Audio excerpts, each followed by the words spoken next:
speak again their immortal tale. What was it?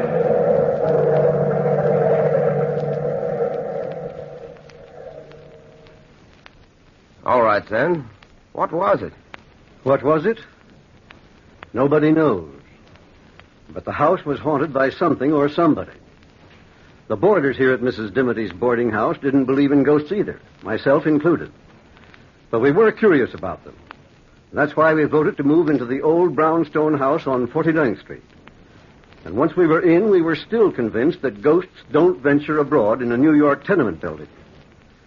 The only one who wasn't quite convinced that ghosts exist only in storybooks was old Mrs. Dimity herself. But her favorite roomer, young, handsome Ned Saunders, and myself, I'm Dr. Hammond, we refused to believe the ghostly nonsense.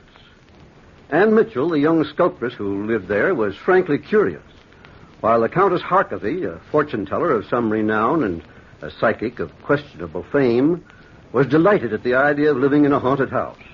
That was in a business way, of course. It was around 11 o'clock at night when the boarders, who were then assembled in that dark, dreary living room, first heard what some claimed was a ghostly presence.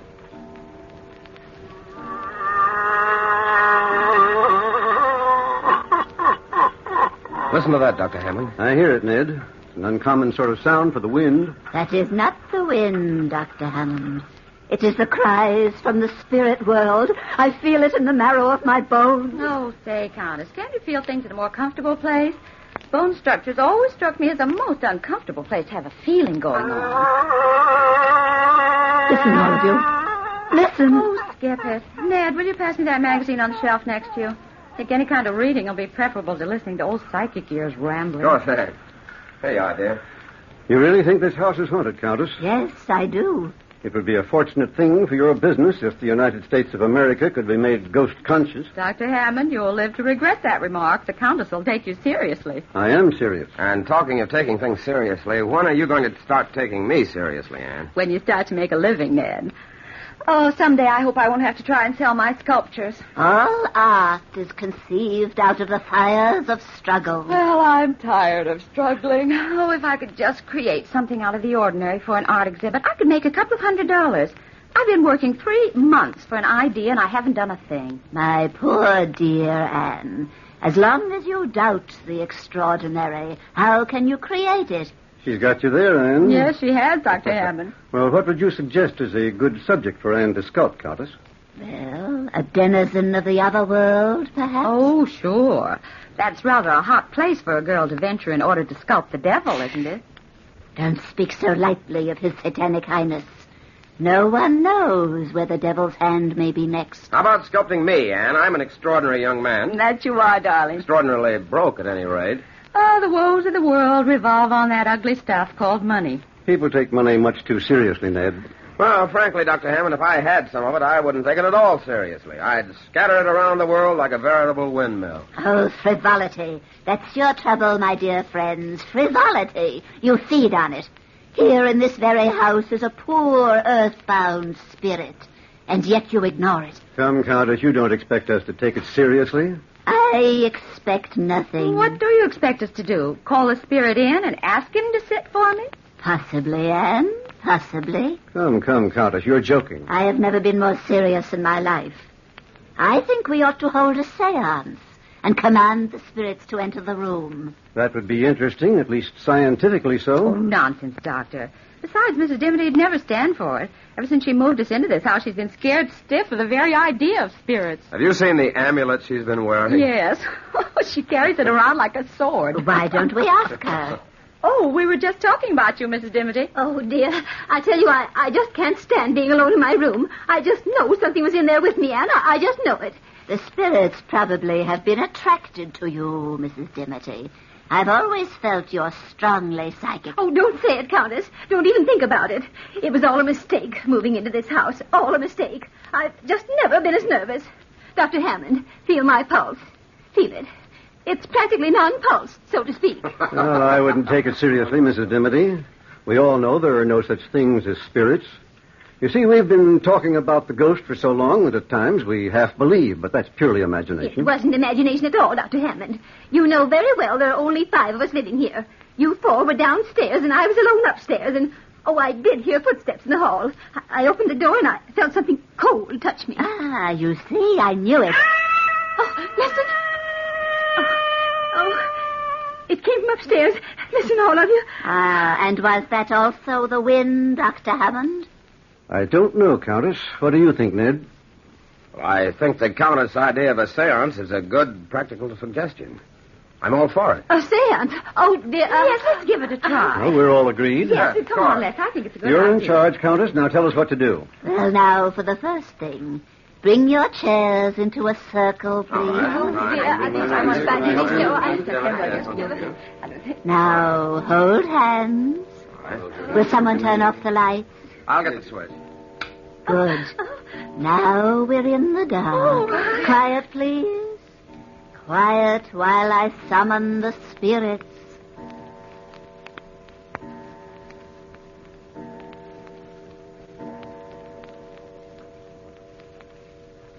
It is midnight, O spirits, midnight.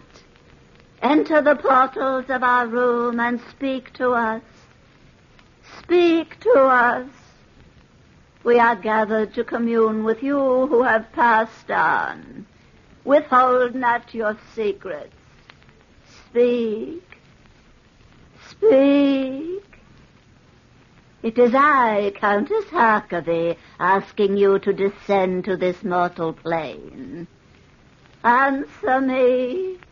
Answer me. If my Uncle Ezekiel's in the room and wants to talk to me, I'd talk to him, Countess. Yes, Mrs. Dimity. Ned, stop squeezing my hand. I'm not squeezing your hand, Anne. Or whatever you're doing, stop doing I'm not it. doing anything.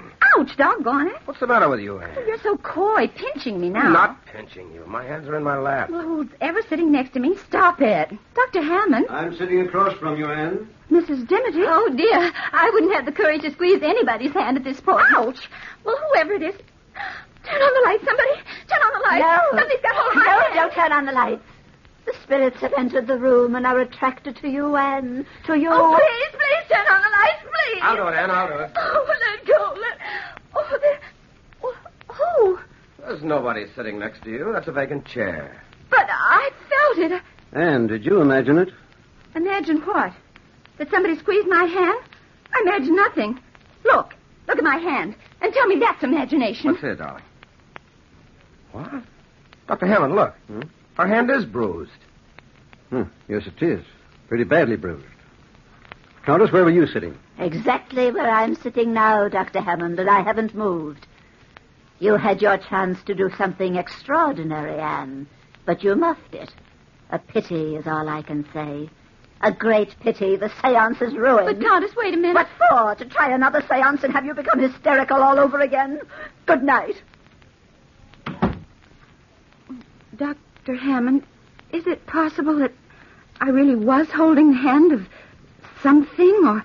Anything's possible, Anne, but not very probable. Oh, dear. Oh, dear. I said not very probable, Mrs. Dimity. I think perhaps the Countess has been playing a trick on all of us. It's a cute trick, Doctor. A pretty difficult one. If she wasn't playing a trick, she shouldn't have been so upset when you turned on the lights, Ned. Oh, Doctor, I think you've got a point there. Nothing like a good dash of logic to take the cold chills out of my spine. Well, how could the Countess do it, Doctor? Well, Mrs. Dimity, psychic phenomena is the Countess's business. After all, she makes a living out of calling imaginary spooks from the outer world. I don't think it's very nice of us to try and pry into her secrets. I hope you're right, Doctor. I do hope you're right. Well, I wouldn't worry, Mrs. Dimity. Well, I'm going upstairs to bed. I've had enough spooks to last me for years. Oh, wait for me, Mrs. Dimity. I'll go up with you. Good night, Ned. Good night, Anne. Good night, Dr. Hammond. See you in the morning. Good night, my dear. And don't worry about the spooks. They're purely harmless make-believe. Oh, dear. I'll never sleep a wink, Anne. Well, Doctor, what's the tongue-in-the-cheek look? Oh. Ned, I'm afraid we've had our first touch of real psychic phenomena tonight. But you just said I didn't want to frighten the women. And you believe this house is haunted? Haunted? Well, I don't like the phrase, but in essence, that's the idea. I was wondering if you'd be interested in trying an experiment with me tonight. Certainly, Doctor, anything. But suppose you and I spend the next few nights down here. We'll turn off the lights and wait. Just wait. Perhaps we can invite some trouble. We waited that night through without sleeping, but nothing extraordinary happened, except for the fact that Mrs. Dimity's rocking chair kept rocking all night long, creaking and squeaking as it moved. But the wind could have been responsible for that. The next night and the next and the one after that, we kept our nightly vigil, creeping up to our rooms like thieves just before daylight broke, so that nobody would suspect our secret experiment. On the 5th night of our wait, we heard the rocking chair creaking, creaking, creaking. Doctor. Yes, Ned? That rocking chair couldn't be moved by wind tonight. There isn't a breath of air stirring. I noticed that, Ned. I wonder... Listen. Yes, the clicking stopped. Same as usual. I'll try to get some sleep. I can't. I'm as nervous as a cat over this whole thing. Yes, I'm jittery, too. Ouch, let me... What's the matter, Ned? I don't know. Somebody's attacked me. Help me, Doctor. Help me. It's got its arms around my throat. There, I feel it. We'll find out who this ghost is in a short time. There, I've got his arms, Ned. My throat. Let go of my throat. There. It's clear. Can you hang on to him alone, Doctor? I think so, but he's as strong as an ox. No, you don't. Listen to him, will you, Doctor? His voice certainly doesn't sound human. Turn on the lights, Ned, while I hang on to him. We'll find out who this practical prankster is. I'm afraid to let him go, Doctor. I can handle him, Ned. You turn on the lights. Hurry, Ned, hurry. All right, of course. There you are. Go ahead. Doctor, where is he? He's right in front. I've got him by the arms. I'm hanging on to it. Well, this is amazing. Amazing, Doctor. Well, we can't see it. It's invisible. Help me, Ned. He's trying to escape. Help! If I could only see him. There we are. I got it. I got it. What is it, Doctor? What is this thing?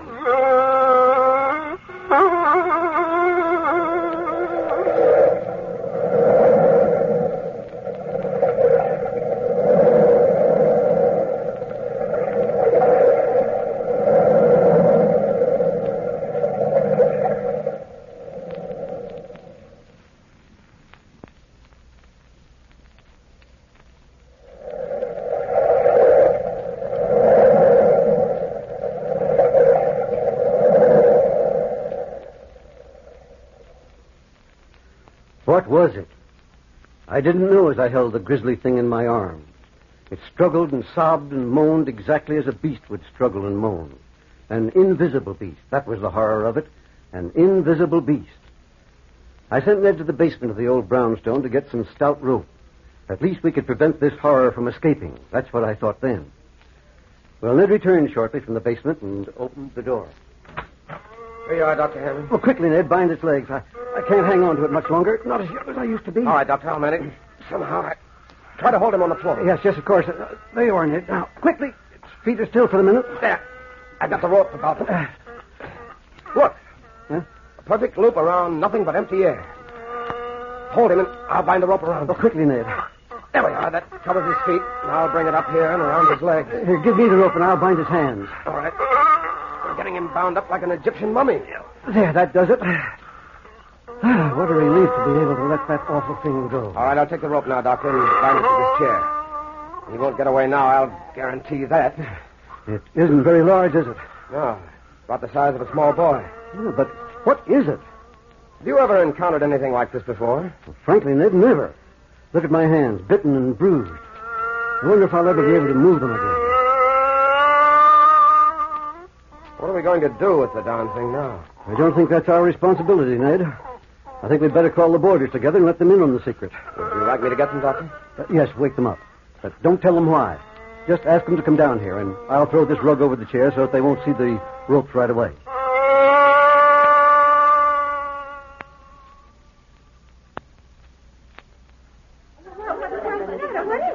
Don't ask so many questions, everybody. Dr. Hammond will explain everything. Oh, good evening, Dr. Hammond. Have you possibly discovered that psychic phenomena does exist? Come in, Countess. Come in, everybody. Don't be afraid, Mrs. Dimity. What's that? I'll explain it in a minute. Explain it, Dr. Hammond? Sit down, everybody, please. No, Mrs. Dimity, not in the rocking chair. Oh, dear me. I'm afraid we're in for a revelation this evening. Ned, please close the door. Right. Strange are the ways of the world. Yes, Countess. The ways of the world are very strange. Mrs. Dimity, and the Countess has been correct about this house. There is something in it. Oh, what do you mean? There's nothing to be frightened of, Mrs. Dimity. Oh, spirits are often kind. Indeed, they're friendlier than many mortals. This isn't exactly a spirit, Countess. What do you mean? Exactly what I say. It's a beast of some kind. Oh, the doctor, is it in this room? Mrs. Dimity, please.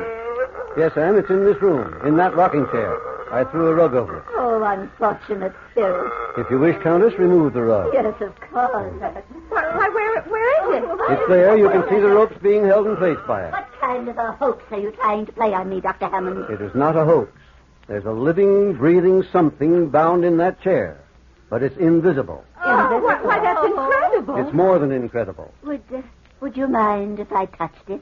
I don't see why I should. It's not my beast. The problem is, what are we going to do with it? What do you suggest, Mrs. Dimity? Mrs. Dimity!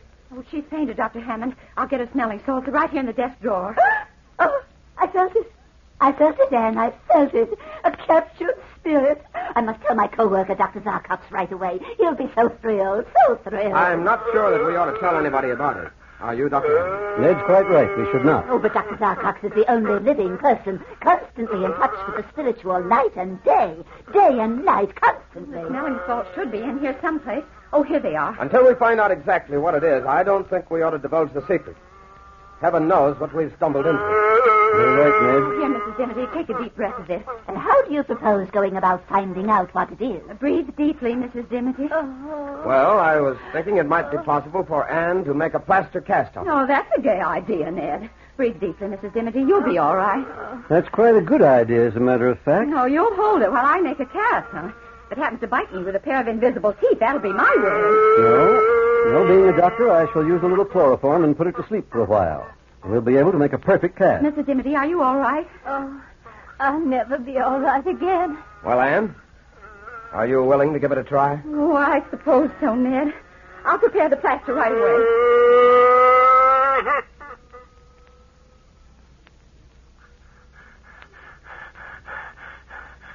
There we are, Anne. The chloroform has worked perfectly. Whatever it is, it's asleep. Before you start with the plaster, I should like to listen to his heart with a stethoscope. Certainly, Doctor. Normal. A little faster than is normal for a human being, but maybe we're not dealing with a human being. Yes, Doctor, that's very possible. Ned, would you hand me that container near you? Certainly, Anne. Here you are. Thanks, Ned. Well, Dr. Hammond, are you ready? Yes, Anne, whenever you are. We might as well start. 2:00. We ought to be through by 7. And so Anne started to work to cover that invisible form with moist plaster. We watched her spellbound. The hideousness of the rough object which soon met our eyes was appalling. Anne's hands shook perceptibly as she forced herself to complete what she had started. Minutes changed into hours. The mold was completed, and we had a rough idea of this figure. Then Anne allowed the mold to dry. By morning, we had a rough facsimile of the invisible beast. How can I describe what it looked like, when it looked like nothing so much as a demon out of hell itself? Yes, shaped like a man with long, sinewy arms, but it was small, only 4 feet or so high. Its muscular development was amazing, and the face looked like a cannibal's, a demon. Cruel, tiny eyes, a tiny nose, and a twisted, a horribly long mouth, and sharp, shiny teeth. The first rays of light broke through the window, and I realized that the effects of the chloroform were wearing off. Watch out, ladies, away. I got him, Doctor. You better help me. Yes, of course. Here, we'll hold him together. And Yes, Dr. Hammond? we'll hold him down, and you bind his legs with the cord. Yeah. Get that rope around his legs. Good girl, Anne. That's it. Ow! Your arm, darling, it's bleeding. Don't mind my arm. Just find the legs. Okay. Hurry up, Anne. That's the girl. Now slip the rope around him and pull it good and tight. All right. There we are. Give me the rope, Anne. I'll secure his arm. Ned, look at your arm. Oh, Doctor, he's badly bitten. Don't bother about me now, darling. We can't let this beast loose on the matter.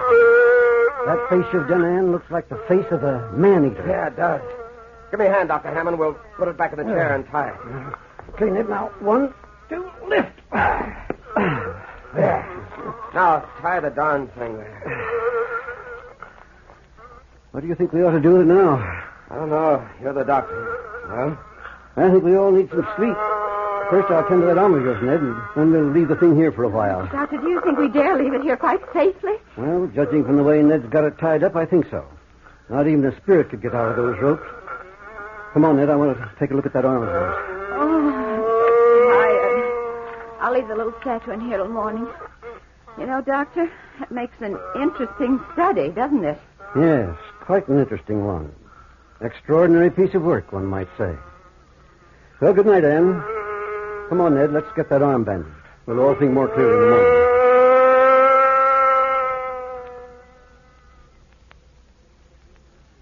We thought we could think more clearly after some sleep. And so the days went by. Ned and Anne and I stayed with that invisible beast constantly. I took test after test. Its heart condition, its breathing, every test I took baffled me completely. For this invisible beast reacted to every test exactly as a reptile would react. Or, to be more specific, a python, a type of snake which swallows an animal or a man whole and then digests it. As the days passed, we realized that since this was living matter, it must eat. We tempted it with every kind of food imaginable, tried force-feeding it, but the animal never swallowed one bite of food. And then one evening, all of us were collected in the living room when those horrible sounds started. Oh, I tell you, Ned, it's hungry. Anne, darling, we've tried feeding. But you've got to get it out of this house. I can't take it any longer. Capturing a spirit will evoke the anger of the gods. My advice to you is to let it go. That's not very good advice, Countess. Whatever this is, it would be fairly dangerous news. Oh, isn't there anything we can feed it? It must be suffering horribly, Doctor. No food or water for 2 weeks. Yes, Anne, there is something we can feed it, but unfortunately or fortunately, we can't. What are you talking about, Doctor? Human flesh, Ned. This creature is a man-eater, an invisible man-eater. There's only one thing for us to do. Call the police and the medical society and turn it over to them. There's nothing more we can do. Oh, you'll regret this, Doctor. You'll regret it. You can't evoke the anger of the spirit world without payment in full. Anne, will you make the call? Certainly, Doctor. I'll go with you, darling. Don't tell them anything about it. Just ask them to come over here immediately.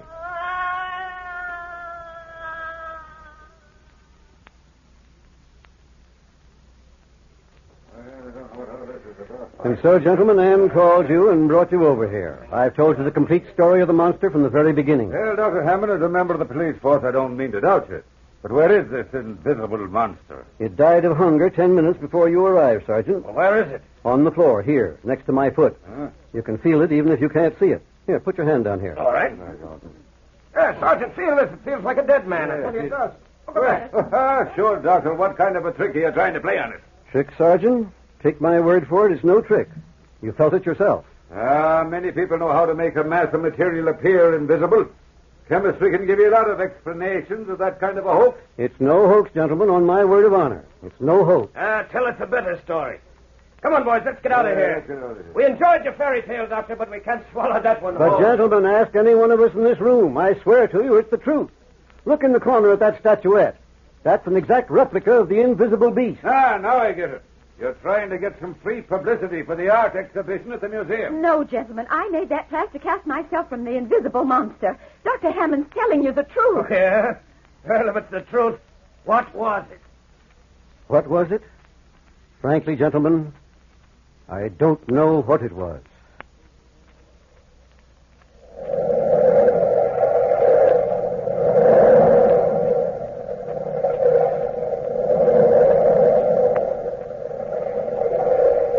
From the time-worn pages of the past, you have heard, what was it? Bellkeeper, toll the bell.